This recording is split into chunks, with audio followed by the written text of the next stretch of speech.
This volume has to be low, right? You're live, man.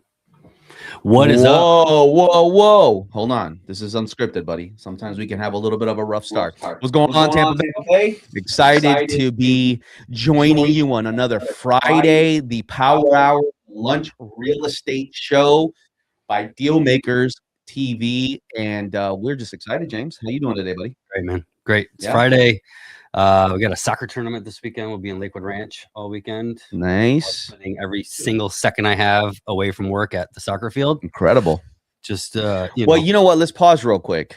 What is one of the reasons that you can stop everything and be there all weekend with your kids? Yeah, I mean, obviously what we've built here, right? Financial freedom, buddy. Your business, your real estate business. That's why I got into it 15 years ago, however long ago it was.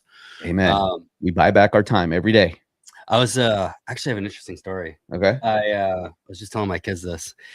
So when we were moving from Michigan to Florida, I went to put in it was like November 2010. Mm-hmm. I went in to put in my 2-week notice. I'd been at I worked tool and die. We built car parts, right? Big dies that stamped out car parts. And so I'd been there for like 12 years. And I worked my way from the shop floor up to the office. I was designing. I was project manager, had a lot of responsibilities, roles. And Scott, my ex-boss, if you see this, man, I still love you. So I was telling my boys this the other day, but when I went to put my 2 weeks notice in, like the auto industry had crashed, right? 2008. Oh yeah. All these factories were shutting down, right? We were lucky to have jobs, right? And so no raises, nothing like that. Like we were lucky to be working. And we decided that we were going to move to Florida. And so my wife got her nursing degree in Michigan for Florida. I got my real estate license in Michigan for Florida as we planned to make the trip.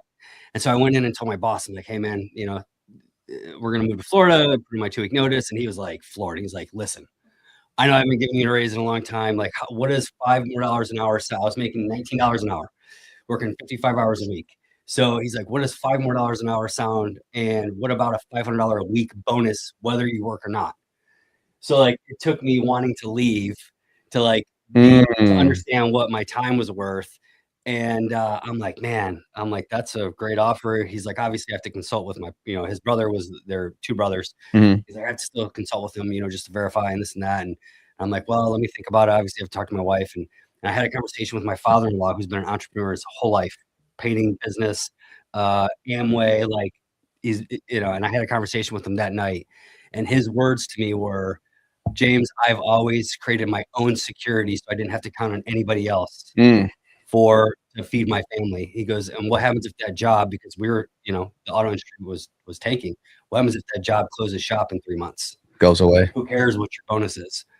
And that's, I'm like, you're absolutely right. So the thought of building a business, working for myself, getting in real estate, following my passion, doing what I knew that I was kind of meant to do and not, punch a clock 55 hours a week. I'm like, yep, let's go. And so we packed up shop, and 15 years later, here you are. Sitting here with you. Yeah, buddy. No, listen, around that same time frame, I think I've told you this. I don't know if we've told the audience, but around 2008, 2007, 2008, with the mortgage crisis, my mortgage business at that time had gone under. And we were still struggling to try to stay afloat. 2009 comes around and I'm like, dude, we're making no money. I'm putting all my money back into this business to where I was like, I gotta go. I gotta shift back and do something coming from corporate. Because before I started my mortgage company, I was with a bank. I was in the corporate atmosphere. I was like, okay, I've got a daughter on the way. He just found out I have a daughter coming. And I was like, okay, am I going to go back to corporate, which is the responsible thing for me to do? I've got a kid on the way. I'm going to go back and punch the clock. Well, luckily I had some great counsel around me. God bless me with some people that were like, dude, the market is going to get better. And I'm like, wait a minute, what? It's going to be great. We're going to be able to make money in real estate. I'm looking at the devastation. Like, we lost 50%. Are you sure? Sale property. I'm like, you're nuts. He's like, trust me, it is coming. We're going to be able to buy property so cheap. Yeah. And that's when I went in. I said, okay, I'm going to take this last little bit. I did a 1-year internship, not making any money, only learning how to wholesale and going to only eat from what I killed. But man, that taught me everything, buddy. And it also taught me everything. Too. Yeah. Like real estate is cycles. Yeah. And when we're down, that's the best time for people like us. Yeah, no, it taught me so much coming out of that recession, even going through that recession. It was hard. I'll tell you, there were some times that going through that where I was losing everything, seeing everything going around, and man, it drove me to the point where I was just wanted to like, I again give up and just go back and not be self-employed anymore, and just to something steady. It was a Yeah. rough time, man. It Yeah. was a rough time, but I'm glad that I powered through. Well, speaking of that, we got a deal up on the board, man. All right, is that what we're looking at here? Is that what everybody's seeing? They're not even seeing our faces, huh? Yeah, we're all there. All right. Here we go. We're all there. Nice. So this is a property. Yeah, let's get right into it. I mean, this is a property that I'm looking at acquiring, and so it got sent to me at a price of $260, and I wanted to underwrite this together, and let's determine if this is a deal that I should contract. So you tell me. I'm gonna work the keyboard. You tell me what you want me to do. All right. So let's get the comps on this. Okay. So let's go to a new search. Okay. The search. We're gonna do a quick search. We're gonna show you guys how we. Do you want to hit market conditions? Let's go residential, huh? You want to hit market conditions to see quick, or you No. want to go? No. I want to do this from the full on. Let's just go and comp it real quick. Right. So let's go active, pending, sold. How back do you want to go? 90 days. Why do you want to go 90 days? Because if I sell this in 90 days, I'll have 6 months back. What are our appraisers looking at? The comps of the last 6 months, right?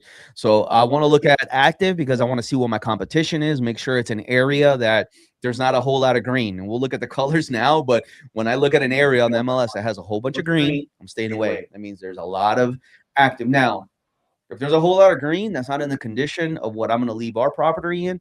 It's again, it's a little give and take, because if there's a lot of competition within renovated properties, I stay away. But if I'm going to be the only one and other properties that are not renovated are close to the listing price that I would sell renovated, I've got a good shot of getting mine under contract pretty quick. So just a couple things we look at. Okay. And then I want to go lower and specify single family. I don't want to comp condos or townhomes or anything like that.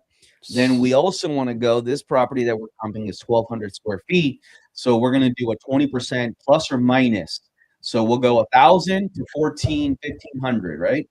In square footage. So we want to keep it within the same range of our 1,200 square foot home. We can bump that up to 1,500 square feet. Okay. Yeah. And go, yeah, there we go. And then year built. I mean, this is 1923. We don't want to do anything older than 1975. Okay, so 1975 less. Yes. Okay. And then we also want to look at it's not new construction, no pool. So I think those are some good parameters. Let's go up to map search. We're going to go within half a mile. And let's put the address in.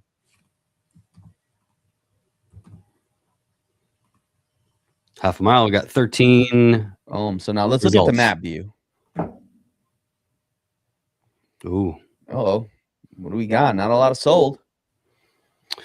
So now, question for you: would you keep this as it's going over your expressway, or would you? No. So that expressway is a divider. Yeah. For me. So I want to stay on the east side of the expressway, meaning that this one's on the east side, right? Yep. So do you want to do something like this, or do you want to go more north? We can incorporate. So what I like about this area is that you can take north and south there of Hillsboro, and you get some similar pricing. Now, if you go a little bit, you've got a divider though, like Hannah.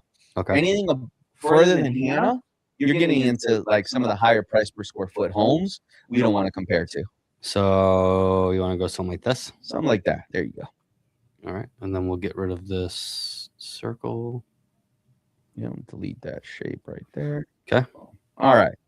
Now, let's kind of hover around and let's see what some of our competition's looking like. What's listed right now?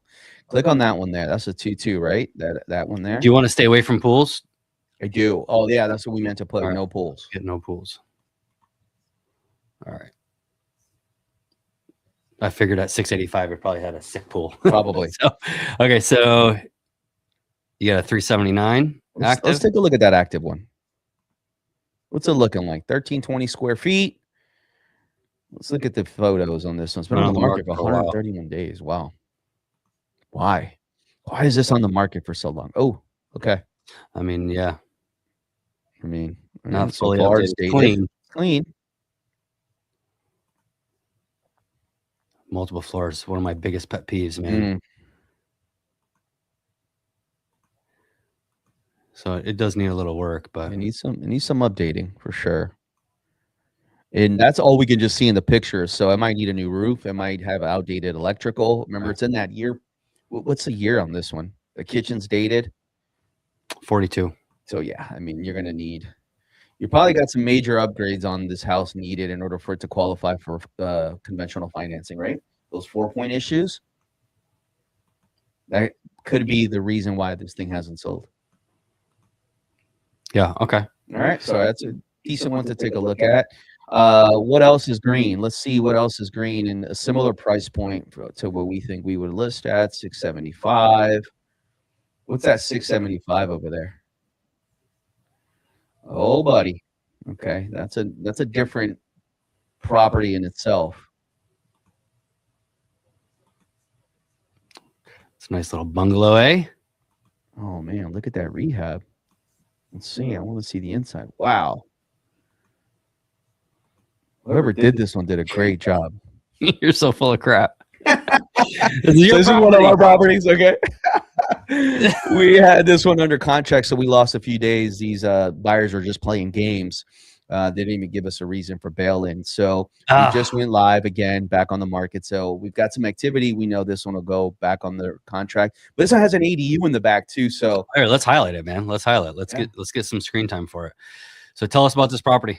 Yeah. Fantastic 3-2 bungalow with not an ADU. It can technically be an ADU in the back, but we've covered all the bases. We've done not only a full renovation of the cosmetics, but we've also got it to pass 4-point, some updated electrical and some plumbing, just the bare minimum of what was needed, because somebody before us had actually done a good job of updating all of these things. They updated the HVAC as well, and we just went in and just made it pretty, right? We made it look good. But we restored the windows. We love that old craftsman style window. So we had professional window company come out with the chains, everything locks. It looks great. And if you look at that picture right there, dude, this house had a shuffleboard. It was there already, and I did not want to get rid of it. We restored it, actually. Put some cool lights out there. Man, it is awesome. Have you played on it? Awesome. We haven't played it, but we bought the stuff for it, and we left it there. If you keep going, you'll see some of the pictures, too. This thing has an incredible backyard. Nice garage back there. You see that area is what I'm talking about. There's HVAC. There's electrical there, so somebody could easily, if they wanted to later on, make that an in-law suite. I'm not telling you what to do, but there's opportunities for that. But a little short-term rental space, maybe. Nice big backyard. We redid the sod. I mean, this is a really, really cool house. Big bungalow, big front porch. Looks great, man. Looks great. Well done. Thank you, sir. Okay. What else we got here? So you're already pretty familiar with this area in terms of comps, because very familiar. You have one going right now, right? Yeah. So, but I want to keep dialing it in. I really want to see, what else is there. So now let's start looking at some sold comps. All right. So we have a 285. That's probably not what you're looking for. A 245, a 380, a 335, a 515. What's that 515?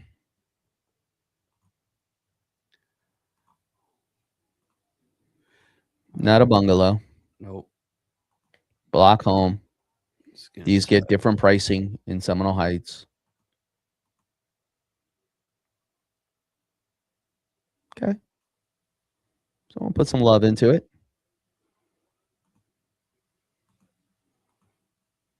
Yeah, it looks nice. Yeah, it's good. Some updating. I think the floor maybe a little bit of an older style, but still nice. All right. That's a little bit larger of a home as well, but we can use this potentially as a comp. So that one. So let's update the sheet with this one on 1602 East Henry. Only 25 days on the market. That's nice. Yeah. So we have this template.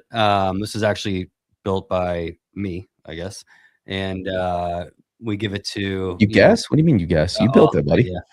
I mean, take credit for it. You did a good job. Team to use. Obviously, Carlos has access to it.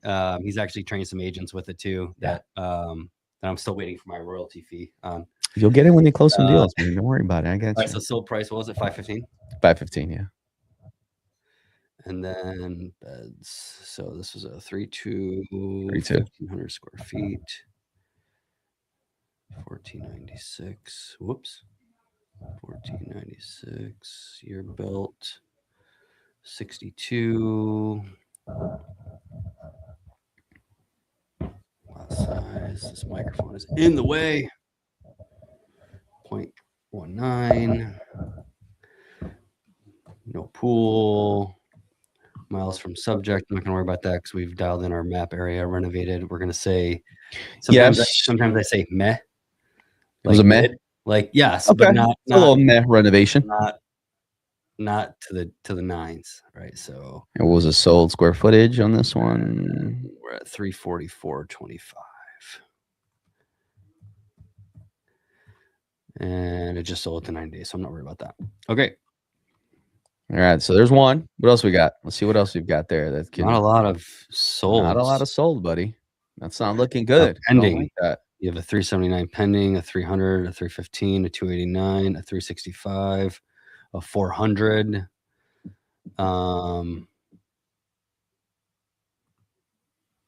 This one's pending at 400.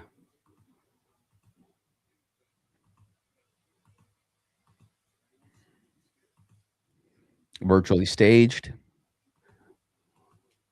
If it is, they are violating MLS rules. Why? Talk to us about With that. virtually staging, you have to, after the virtually staged picture, put the actual picture right after it. It's an MLS rule. And you also have to put that it's virtually staged, which it's not listed. So there's a little box in the MLS you check. It says virtually staged, and then you are supposed to put the picture of the actual room right after the virtually staged picture. Okay. Just so you know. Good to know. I mean, ooh. Yeah, another meh renovation, but 39 days on the market. So this one at its current, let's say if it went under contract at 400, it's going to close at 280. What was the other one? 344.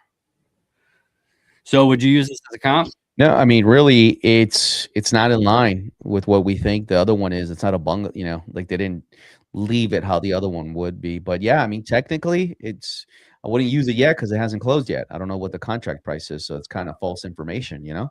Mm-hmm. So then what I'll do is I'll go down a little bit more and let's see if we can widen out that search a little bit. Go all the way down to MLK. We're not going to go past MLK though. Some more actives. Yeah, so I mean, there's a lot of active over here. 347, 258. That's not what you're looking for. Yeah. So now at this point of your search, do you continue on, or you just have to? So now, so that's the thing, right? So like, even if you go back to my active listing, what is the square footage on that? And what do I have that listed at? 1,400 square feet. Right. So what is my list price on that? Or my list price per square foot? 483. We're at 483 because we're on that. This is a special property. Oh, it's a lot of different compensating factors, right? Yeah, your ADU too. That's huge. Right. So this other one doesn't have that.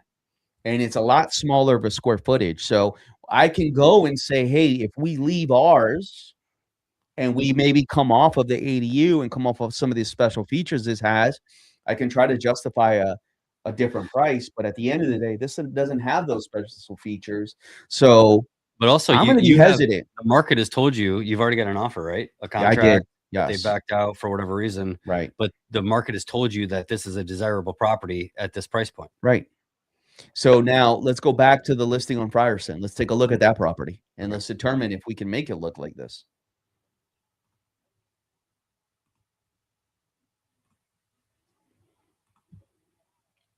All right. So you got the nice big front porch. Right.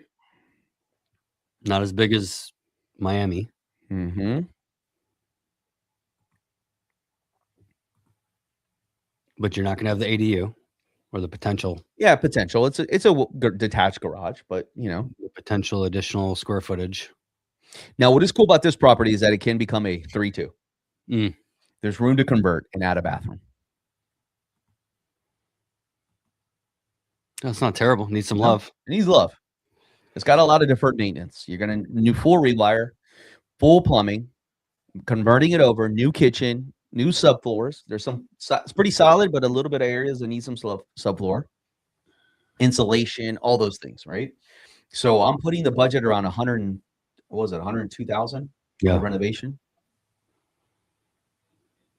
Well, this is interesting. Yes, that's got to be ripped out. Big yard, decent yard. Yeah. So whenever I see properties with fences like this, I always get a little nervous. I'm like, why did you have to fence your front yard? Yeah, no, you still see some that are like that haven't been loved on, right? But a lot of them in the neighborhood, they take them off. Yeah, I mean, is it a security issue? So that's what I would do. I would take this off completely. But like, do they put it on for a security issue? Like they're worried, or you know, I don't know. Privacy. Listen, people want privacy in their homes, especially if there's a neighborhood like that where, you know, you've got people walking up and down the street sometimes, strollers and things, you know, it's privacy. Yeah. Okay. But so what would you do? So on this one, I'm going to go on the lower end. We really don't have a whole lot of comps. There's a lot of active. That makes me nervous. Mm-hmm. Being that it doesn't have all the cool features to it. That other one, let's look at the one comp that we have sold for what? $345 a square foot? Yeah. That was $515. Very similar style home. What's that one? No, block. It is block. So not desirable like the bungalows that people look for there. So even if we went and said, okay, we're gonna get $350 or $345 a square foot like this one. I know, Chris. What would that put us at? So if you got $345, it would put you this is going to be divided by 1. That's wrong. I'm just going to do it this way because usually it takes 3 comps to average it out. Yeah. So you're 344, 345 times your 1,200. Let's just say 414. Okay, so let's say 399. Okay. Put it a value of 399. Let's be conservative. Okay. What's my offer price on this with $100,000? So your estimated rehab. So we just threw in. Carlos went through the whole rehab. Show them the scope real quick so they can see like how detailed we've got that. But you can go in here and it's already preset, and it'll tell you with the parameters of what the square footage is and the quantity of what you need per item. But we've listed drywall, we've listed framing, we've listed, this is something that we worked on together, me and James, to dial in these numbers. They're overinflated a little bit to what we normally get, but we want that, right? We want to underestimate the ARV, overestimate the renovations. The deal still works. Great. We've got more room for error. Yep. So we threw this at 100. So we actually put it at 102, and then it puts in your 10% overage contingency. Yep. So it threw you at 110 less your 0.7. So I'll tell you this: investors are all different. Some are 0.7, 0.75, 0.85, or 0.8 of all in of your ARV. I firmly believe in Carlos's path of 0.7 because if you can't sell the property as a fix and flip and you have to pull your capital out, you cannot do it if you're at 0.8. Nope. And you have to pull your money out. You're going to leave money trapped in. Trap money into the deal. Yeah. So if you're at 0.7 and then you get a DSCR cash out refi loan, which Carlos can get you, at 0.7, they'll lend you 75%, 0.75. So that 5% is really your closing costs and all that stuff. It gets covered, right? Yep. For the most part, at 75%, you can get almost all your capital out of it. And in some cases, I've been able to benefit on higher price homes and pull some cash out, right? And just remember that cash out that you pull when you leverage a property, it is not taxed. You can reinvest that money. Tax-free capital. Tax-free money. All right. So we're going to say 400. Our estimated rehab is 110 times our 0.7 gets us to 169. So ultimately, you're looking at 169, and you're that's $100,000 less than what? 260. Okay. Well, no bueno. So guess what I'm going to do? I'm going to counter back, and I'm going to say, hey, Mr. Wholesaler, you need to get and renegotiate this deal for a lower price because it does not work at the numbers that I'm potentially buying it at or I'm being offered to me at. So here's where I enjoy adding value. If this is a newer wholesaler that's bringing me this deal, then I can go over these numbers with them, show them why the property needs to be at a lower price. And then if they're not comfortable or if they need help or more guidance, talking to the listing agent that where they made this offer on, or even talking to the seller, I'll jump on the phone. I'm willing to jump on the phone. I can do that for James, any of our agents within our network. If you need my help to help talk to a seller to explain why our offer is legitimate, get me on the phone. I love doing that. And I'm adding value to your business, to your wholesale business, to your real estate business. And that's what I'll do. I'll offer this on this property and say, hey, it's not the right price. We need it for a lower price. Can I help you? Or if you got it, great. But do you need me to send you a full scope of work? What did the wholesaler you? Great. What did the wholesaler say the ARV was? $499. So now it's like, hey, where'd you come up from like a 12 months ago? Yeah. Well, no, not 12 months. I think it's probably been 6 or 8 months. That's a different challenge market we're in, man. Yeah. It's a different market we're in. So some of these wholesalers and some folks are still utilizing these other methods of comping. We don't. So again, more opportunities, not to just say, hey, I don't want it, but hey, where'd you come up with those numbers? Why did you come up with those numbers that way? Can I help you understand how investors that are knowledgeable, how they're pumping and what they're looking at? So the other thing is for all of us to learn and grow and to add value. So you're adding value from the investor standpoint. I like to add a little bit of value from the listing agent perspective on this. So I thought about blasting names. I'm not going to do it. But for the listing agent on this property, when a wholesaler comes to you and locks up the property and really has no intent to close on it, they're just going to push it out.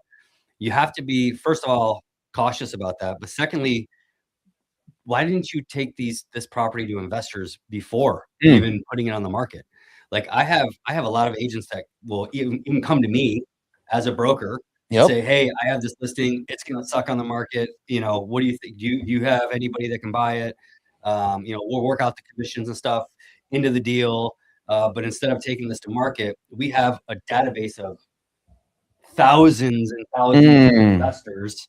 If Carlos doesn't want it, first of all, but we have a list of so many investors that we could potentially move this property without going through what they're doing, of putting it on the market, doing all the MLS stuff. And it's not. I mean, you can still do that though, right? If you want credit for it. Yes. Oh, we'll throw it in as sold. You can put it in as sold only. And you have to be careful with clear cooperation. And I get all of that. But you do get a temp. The one way that you can really work around the clear cooperation, you have to, with a listing agreement, you have to put it on the market within, I think it's 5 business days or whatever. You can get an exclusion and all that stuff. So I'm not going to go into clear cooperation. But however, if you have a contract on the property and not a listing agreement, now you have a vesting interest in the property, and now you can push it out to your list, right? It's different. It's a different strategy. Different strategy. Because NAR states listing agreement. I'm just getting blown up by this guy. But NAR, it's clear cooperation is a listing agreement. So there are different ways to structure deals to get things done outside of the realm. And we're not being unethical or anything like that. But to be honest with you, when you put properties like this in the MLS, how many lowball offers do you get, and all these terms offers and all these blind offers, and you get overwhelmed and inundated with. Most of it's garbage. Some of it might be good. Most of it's garbage. And so there are different strategies and different ways to do this that make more sense for your seller. Like we want to do our highest and best job for our sellers, right? As licensees, and that is a way to to do your highest and best. Just a different strategy. Absolutely, man.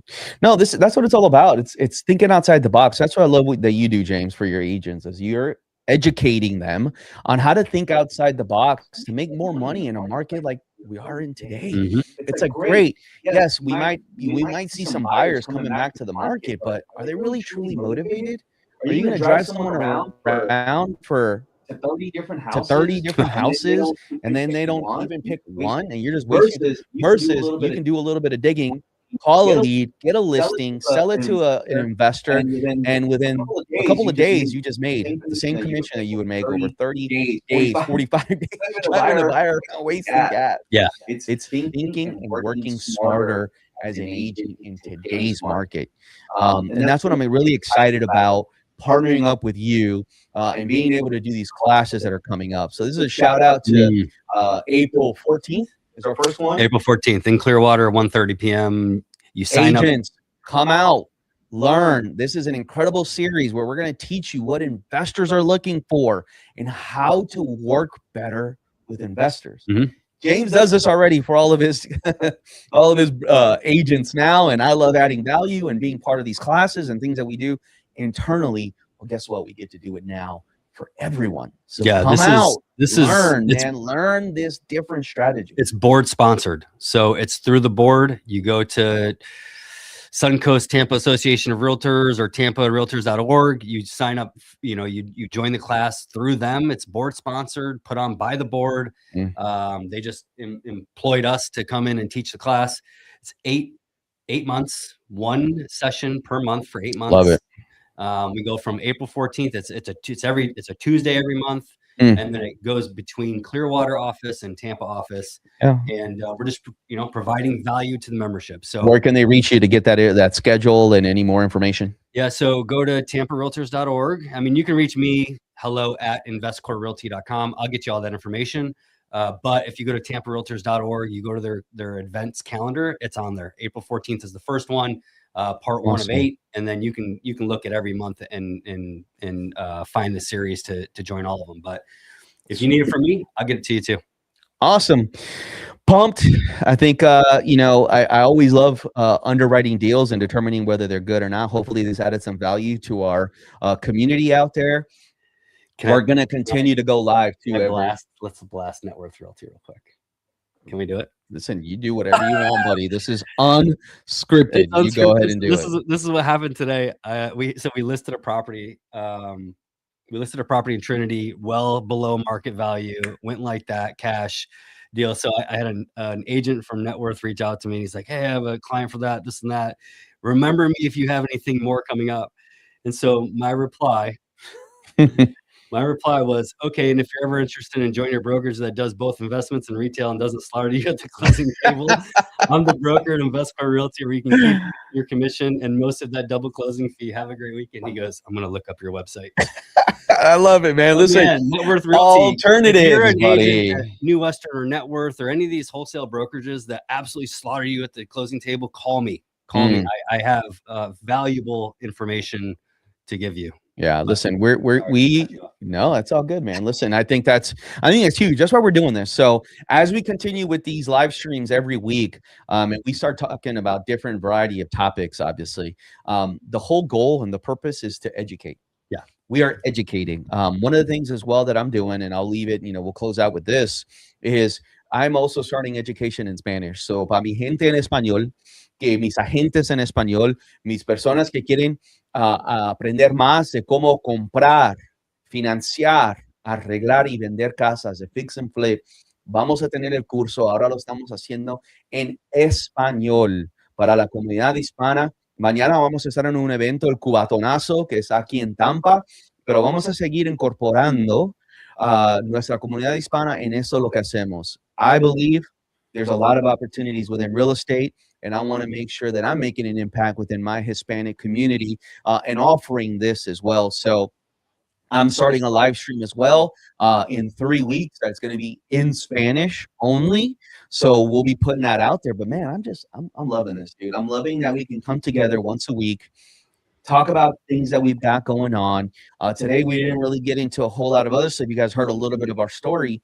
But if there's anything you guys want us to talk about, send us some information. Go to the website, click on the chat here, and hey, can we review this? You want us to review a deal together? Do you want to learn a little bit more about something that we've talked about? Do you want to learn more about what James was talking about today and how to wholesale as an agent? All of those things, we're here to help. You guys have a wonderful weekend, and God bless. Our information is in the description below. His email, my email. Reach out. Get at us if you need us. We're here. Have a great weekend.